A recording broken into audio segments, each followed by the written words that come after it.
Hi friends, welcome to my kitchen.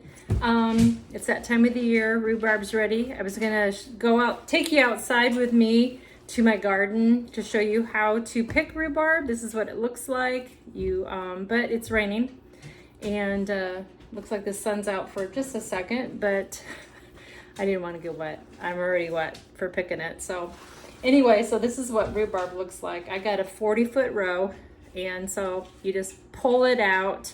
And hopefully I can show you a video of that sometime soon, but I didn't want to do it in the rain. So today I'm going to make my mom's rhubarb cake. So right now I'm going to take the top leaves off and the bottoms, wash them off and do a little prep before we do the cake.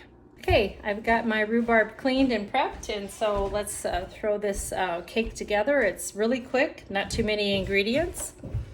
So I'm going to start with the brown sugar. I need 2 cups of that.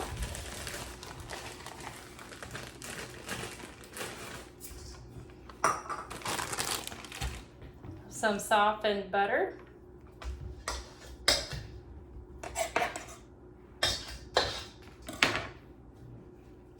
And I forgot to get my eggs.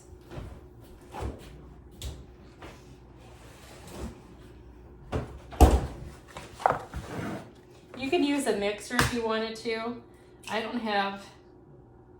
still have my beater attachment at the store because I never cook at home unless I'm doing a video. Anyway, so I'm just gonna cream this together.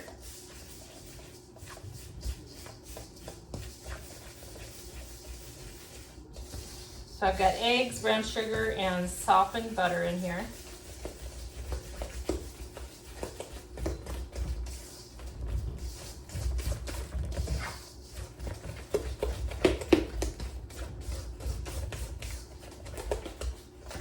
I've got that cream together like that. This recipe calls for sour milk. Now you don't want to use sour milk, you want to make your sour milk. So what I'm going to do is I have a cup of milk right here. I'm going to put a tablespoon of vinegar in it. And this is how, if you didn't have buttermilk, this is what you would do, is just add vinegar. But to make it sour, we're going to add baking soda to it also. And it takes 1 teaspoon.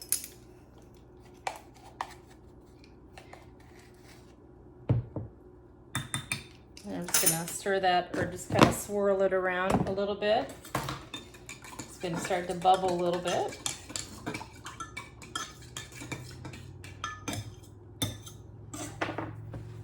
Okay, we're gonna add some vanilla. I'll just go ahead and put that in the cream mixture.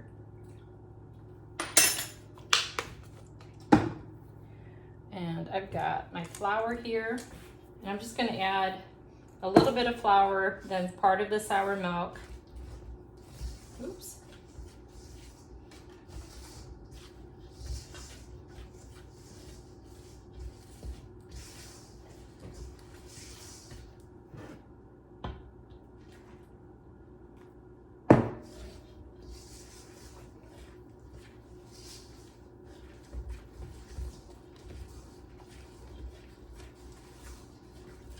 A little more of my flour. I had somebody ask me, how do you know if your rhubarb is ready? I'm just making a mess here.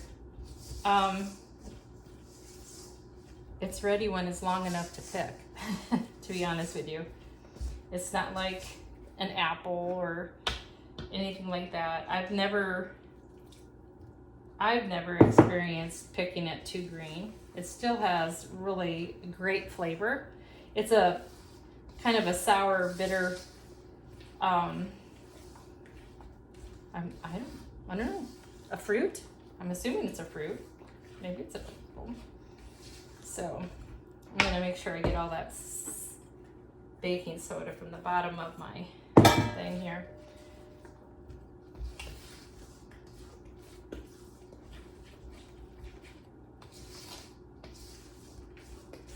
All right, so my batter is pretty smooth. You see that?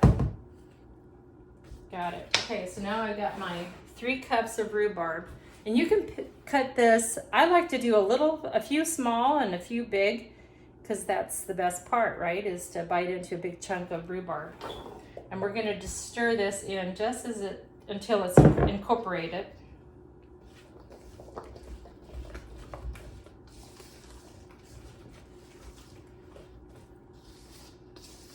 All right, and I've got my pan sprayed already. And my oven is at 350.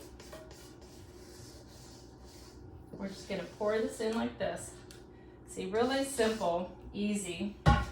Something you can throw together real quick, put in the oven, and by the time you're done eating supper, it's ready. Because what's better than fresh rhubarb cake?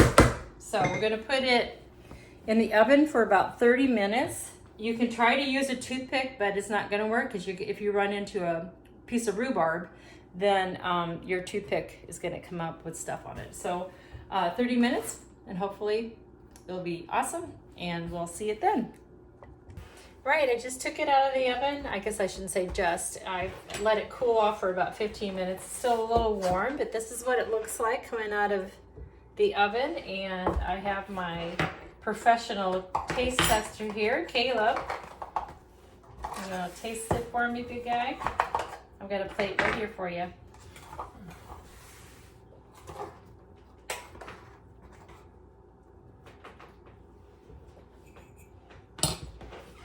There we go, look at that. All right. This is the first time I think he's had this, so I'm not sure if I'm gonna get a good reaction or not. What do you think, Caleb?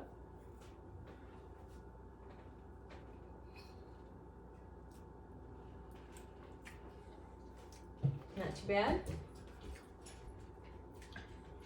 Yeah, it's alright. No. Hey, That's as good as it gets, folks. Don't. Thanks.